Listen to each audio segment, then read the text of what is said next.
The war between the United Galactic Cooperative, UGC, and the Kaveri Empire had raged for 5 grueling years. The UGC had managed to push the Kaveri back to their own system, but at a steep cost. The UGC's member worlds had suffered extensive losses in both resources and lives. However, there was one notable exception: the Terrans. They had abstained from the conflict, citing dissatisfaction with the UGC's refusal to grant them a seat on the Council, despite the Terrans' advanced capabilities. As the tide began to turn in favor of the Kaveri, the UGC Council was besieged with urgent communications from their respective homeworlds. Each message was filled with dire warnings and desperate pleas for a resolution. An emergency council session was convened, and the air was thick with tension. Hours of heated debate yielded no tangible solutions. The situation seemed increasingly dire. In the midst of this chaos, a soft, almost hesitant voice broke through the clamor. "What about the Terrans?" The query came from Stas, a small, enigmatic Jillian council member with an unassuming demeanor. His question cut through the din, drawing curious glances from the other council members. A ripple of laughter swept through the chamber. The idea of involving the Terrans in such a critical matter seemed ludicrous to many. However, Stas remained composed, his gaze steady as he waited for the mirth to subside. "We have maintained good relations with the Terrans, engaged in trade, and to my knowledge, they have never acted deceitfully. I am personally acquainted with their world leader, and he is a man of considerable respect." Council member Tabor of the Eost system, known for his skepticism, interjected. "While it is true the Terrans do not seek to expand their territory, nor do they reproduce at the rate of the Kaveri, their constant internal conflicts are troubling. They seem to act more like unruly children than mature beings." A growl of agreement came from the Ferric council member. "Their continued internal strife is precisely why we have consistently denied them a council seat. Perhaps one day, when they demonstrate maturity and cooperation, they may be considered worthy of a place among us." Stas leaned forward, his green, cat-like eyes narrowing thoughtfully. "Perhaps we should consider a different approach. What if we extend an olive branch and offer them a seat on the council? We could treat them as the young adults of our own houses." The council chamber erupted once more, this time in a cacophony of dissent and disbelief. The other council members jeered at the idea, dismissing it as impractical and naive. But Stas remained resolute. "We are losing the war," he declared once the noise had subsided. "The blockade is failing, and the Kaveri will soon break through. What do we have to lose by trying a new strategy?" Slowly, voices began to speak in favor of the proposal. The motion carried, and it was decided that Stas, given his personal connection with the Terran leader, would extend the offer of a council seat. Little did they know, this decision would change the course of the war and the very fabric of the galaxy. Stas tapped on his datapad, and the large council view screen flickered to life, establishing a connection. After a brief moment, the screen displayed the smiling face of the Terran leader. "Council member Stas, it's good to hear from you." The Terran leader greeted warmly. "Did you receive the Alaskan crab I sent for your daughter's wedding? I'm sorry I couldn't attend personally." "Yes, I received them, and they were delightful." "Thank you," Stas replied. "Unfortunately, my call is related to urgent matters of system politics." The Terran leader's expression grew serious as he listened intently to Stas outline the dire situation facing the UGC and the deteriorating status of the blockade. After a moment of contemplation, the Terran leader muted the communication. On the screen, he could be seen conferring with a high-ranking military officer adorned with an array of medals and insignia. When the Terran leader returned to the conversation, his face was set in a determined expression. 3 days. We will send our best." With that, the communication was abruptly terminated, leaving the council chamber in stunned silence. The abruptness of the Terran leader's response and the cryptic nature of his words left the council members both intrigued and unsettled. What did he mean by our best? What could the Terrans possibly do in just 3 days that the combined might of the UGC had failed to accomplish in 5 years of war? Speculation ran rampant, but no one could have predicted the sheer scale of the events that were about to unfold. The galaxy was on the brink of a paradigm shift, and the Terrans were the catalyst. In the coming days, the very foundation of interstellar politics would be shaken to its core. The UGC, the Kaveri, and every sentient being in the galaxy would soon learn the true extent of Terran capabilities and the depths of their resolve. 4 days later, the Kaveri Empire formally surrendered to the UGC. The Council and member worlds were left in stunned disbelief. It took an additional 4 days for the Council to receive and view the footage from the battle. The view screen in the Council chamber lit up with scenes from the recent conflict. A small, sleek black ship marked with the insignia of the Terran Space Marine Corps entered the Kaveri system above their homeworld. The screen split to reveal the ship's interior, where a heavily armored Marine was shown preparing for action. The Marine's demeanor was cold and focused, a stark contrast to the chaos of the situation. The footage continued as the Marine broadcast a message to the Kaveri, politely requesting their surrender. The response was a resounding refusal. The Marine ship then maneuvered to face the Kaveri homeworld, and a drop pod was launched from the ship's bow.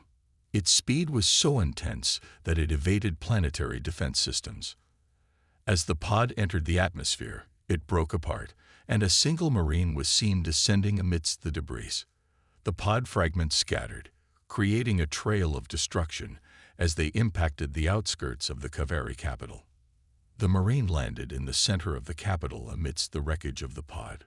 With methodical precision, the Marine began a relentless advance towards the palace. The Marine's path was marked by utter devastation. Buildings crumbled, streets were choked with debris, and the once grand capital was transformed into a charnel house. The Marine's progress was unstoppable, each step seeming to increase the scale of the destruction. The Kaveri House of Justice was obliterated, followed by the House of War. The streets overflowed with the blood of the fallen, a grim testament to the Marine's unyielding wrath. The Marine entered the palace the following morning. The footage showed scenes of carnage within the royal residence. The Kaveri Emperor, his family, and the palace staff lay dead, their bodies arranged in a ghastly tableau. The sight was a chilling confirmation of the Marine's lethal effectiveness. The Emperor's wife, holding her children, appeared on the screen, her expression one of fear and resignation as she formally surrendered. The UGC accepted the surrender, and their forces began landing to secure the transfer of power. The council chamber fell into a stunned silence as the footage played out. The council members were visibly shaken, their mouths agape as they watched the scenes of carnage. Finally, council speaker Lucia spoke, his voice barely above a whisper. One person did all that damage. One person brought the Kaveri to their knees. And she is Terran. Julian Stas was reading through the accompanying report, his hands trembling slightly. If I may, Speaker, the report specifies that it was a Terran female who accomplished this. The council members exchanged looks of disbelief. A female. The Terran women were known to be even smaller in stature than their male counterparts. How could one woman cause such destruction? Stas continued. The Terrans sent a strike team consisting of a husband and wife. However, the female was in the midst of her menstrual cycle. The husband refused to participate, stating, "I'm not dropping anywhere with that psycho while she's packing munitions." As a result, she went alone. The speaker's eyes widened in disbelief. A female, a Terran woman, but they're so small. How could she cause such destruction? Stas nodded solemnly. The report indicates that the Terrans' capability far exceeds what we had previously assumed. Their military might, even from a single individual, is formidable. The speaker turned to face the council members, his expression grave. What are we to do with this newfound knowledge of their military prowess? The implications are significant. Stas met the speaker's gaze with a serious expression. I would strongly advise against rescinding the offer of a council seat. We must consider the possibility that entering the Terrans could provoke them to deploy even greater forces. Imagine if they sent 2 of their warriors. The chamber fell into a contemplative silence, the weight of their decision pressing heavily upon them. The Terran demonstration had revealed a terrifying new dimension to their capabilities. The Council's response would shape the future of interstellar politics and warfare. As the meeting adjourned, the Council members dispersed, their thoughts consumed by the implications of the Terran display. The UGC had underestimated the Terrans, and the consequences of that miscalculation were now painfully evident. The galaxy would have to navigate a new era of diplomacy and power dynamics, with the Terrans firmly at the center of it all. The balance of power had shifted, and nothing would ever be the same again. In the span of just a few days, the Terrans had accomplished what the UGC had failed to do in 5 years of war. They had brought the mighty Kaveri Empire to its knees, and they had done it with a single warrior. The footage of the lone Terran female, striding through the ruins of the Kaveri capital, would be forever etched in the annals of galactic history. She had become a symbol of Terran might, a living embodiment of their indomitable spirit. The UGC had learned a valuable lesson, one that would guide their interactions with the Terrans for generations to come. Respect, caution, and a healthy dose of fear would be the cornerstones of their relationship. For the Terrans, this was just another day, another mission accomplished. They had proven their worth and secured their place among the stars. The galaxy was theirs for the taking, and they had barely even begun to flex their muscles. The future was uncertain, but one thing was clear: the Terrans had arrived, and the universe would never be the same. In the weeks following the Terran intervention, the galaxy buzzed with activity. News of the Kaveri surrender spread like wildfire, and with it tales of the lone Terran warrior who had single-handedly brought an empire to its knees. On the Jillian homeworld, Stas found himself at the center of a media frenzy. As the council member who had suggested reaching out to the Terrans, he was hailed as a visionary by some and a traitor by others. In an interview with the Galactic News Network, Stas was asked about his thoughts on the Terrans' actions. "The Terrans are a complex species," he said, choosing his words carefully. "They have a capacity for great violence, yes, but also for great compassion. I believe that by extending the hand of friendship, we have set the stage for a new era of cooperation and understanding." Not everyone shared Stas's optimism. Many of the UGC member races were deeply unsettled by the Terran display of power. They had long viewed the Terrans as primitive and backwards, a species that had yet to outgrow its warlike tendencies. Now they were forced to confront the reality that the Terrans were not only technologically advanced, but also militarily superior. In the council chambers, debates raged over how to proceed. Some argued for a preemptive strike against the Terrans, fearing that they would turn their aggression towards the UGC next. Others called for a more diplomatic approach, suggesting that the UGC work to strengthen its ties with the Terrans and bring them into the fold as a full member of the galactic community. Amidst the chaos, the Terran ambassador arrived on the council station. She was a tall, imposing figure, with piercing blue eyes and a confident stride. As she took her seat at the council table, the room fell silent. On behalf of the Terran Federation, she began, her voice clear and strong. "I would like to express our gratitude for the trust and faith you have placed in us. We are honored to take our place among the great races of the galaxy and look forward to working together towards a brighter future for all." Her words were met with a mix of applause and nervous murmurs.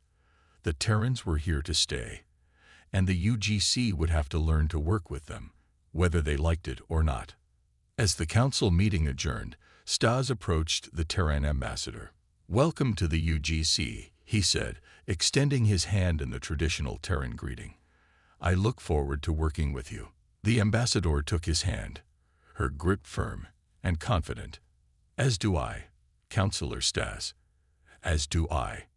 In the months that followed, the Terrans began to take a more active role in galactic affairs. They sent their ships to aid in humanitarian missions, their scientists to collaborate on research projects, and their diplomats to negotiate trade agreements and treaties. Slowly but surely, the initial fear and mistrust began to fade, replaced by a growing sense of respect and admiration. The Terrans were not the monsters that many had imagined them to be, but rather a complex and multifaceted species with much to offer the galaxy. Of course, there were still those who harbored resentment towards the Terrans, who saw their ascension as a threat to the established order. But as time passed and the benefits of Terran involvement became clear, even the most stubborn of critics were forced to admit that the galaxy was better off with the Terrans as allies than as enemies. And so, a new chapter in galactic history began, one marked by cooperation, innovation, and the ever-present reminder of the Terran capacity for both destruction and creation. The future was uncertain, but one thing was clear: the Terrans would be at the forefront, shaping the destiny of the galaxy for generations to come.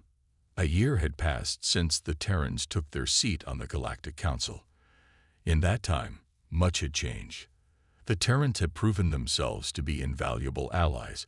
Their technological prowess and military might a welcome addition to the UGC's resources, but it was not just their strength that had earned them respect.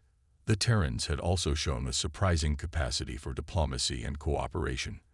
They had brokered peace deals between warring factions, provided aid to worlds in need, and shared their knowledge and expertise freely.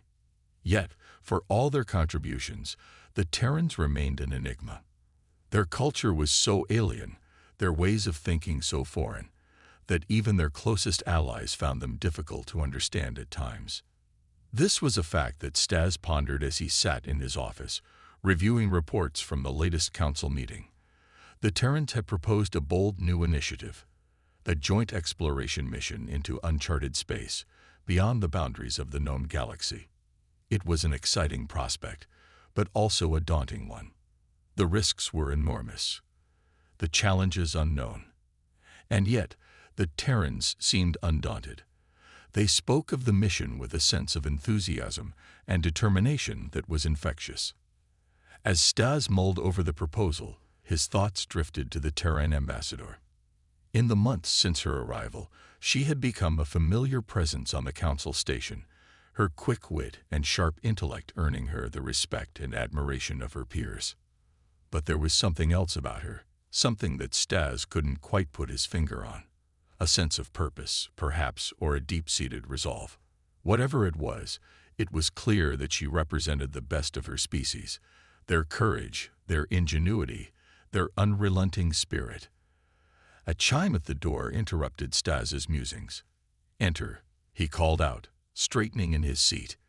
To his surprise, it was the Terran ambassador herself who stepped into his office.